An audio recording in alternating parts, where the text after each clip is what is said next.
In this 1848 print by Frederick Soriu, red circles highlight the shattered crowns of absolute monarchies. Moving past this wreckage, a diverse procession of people, grouped into distinct nations with specific flags, marches toward liberty, representing a new political community. The statue itself serves as a personification of liberty. It carries the torch of enlightenment in one hand and the Charter of the Rights of Man in the other, two key symbols of the intellectual movement driving these national revolts. By contrasting the wreckage of the old regime with the orderly march of these groups, Soriu visualized a transition where fragmented monarchical kingdoms were replaced by a community of independent, self-governing nations. The historical benchmark for this transition is 1789. The French Revolution represents the first documented expression of nationalism, marking the point where political loyalty shifted from a royal house to a defined national territory.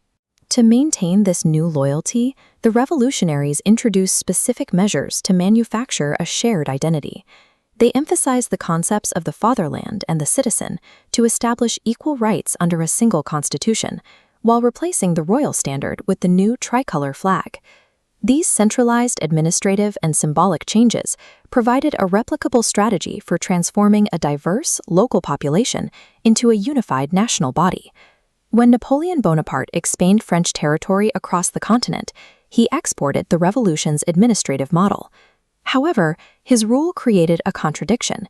He simplified governance while simultaneously acting as an imperial occupier. The Civil Code of 1804 reflects his modernization efforts. He abolished all privileges based on birth, established equality before the law, and secured the right to property for French citizens and those in occupied territories. But as French control tightened, the local reaction shifted.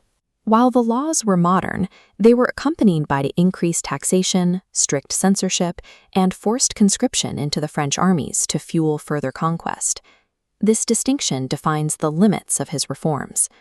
Because Napoleon simplified administrative divisions and freed peasants from serfdom, the statement that he imposed manorial dues, found in option IV, is the factual outlier in this list of Napoleonic policies. Ultimately, the administrative benefits of the Civil Code were outweighed by the political and economic burdens of French military imperialism. As industrialization spread, it generated a new social force, an educated, commercial middle class. For this group, the ideology of liberal nationalism was the primary tool for challenging the old aristocratic order. On the political side, they demanded government by consent, a constitution, and a representative parliament.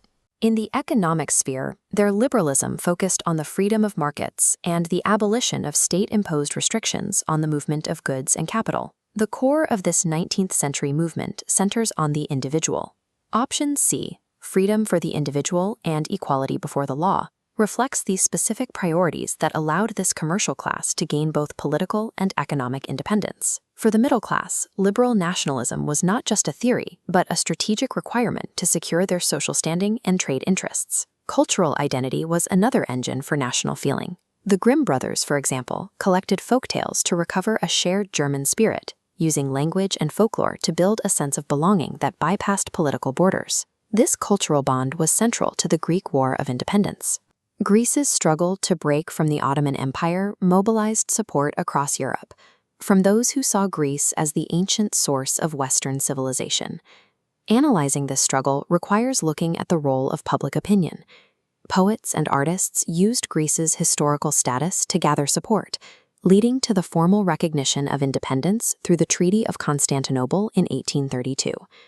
Cultural romanticism and history proved to be as effective as political treaties in destabilizing multinational empires. By 1871, the focus shifted to the Balkans, the most serious source of nationalist tension in Europe.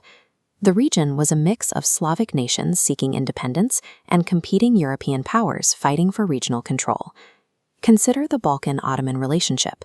While the Ottoman Empire controlled the Balkans, that is only one part of a complex conflict. Selecting option B recognizes the Ottoman presence, but acknowledges it doesn't fully explain the explosive tension caused by internal Slavic rivalries and interfering European powers. This progression defines the era. 1789 established the idea of the nation, 1804 introduced modern administrative laws, 1848 saw the middle class push for constitutional rights, and 1871 marked the point where nationalism turned into imperial conflict. Tracing this evolution from Soryu's early artistic vision to the realities of the Balkan conflict provides the necessary context for understanding how the modern map of Europe was formed.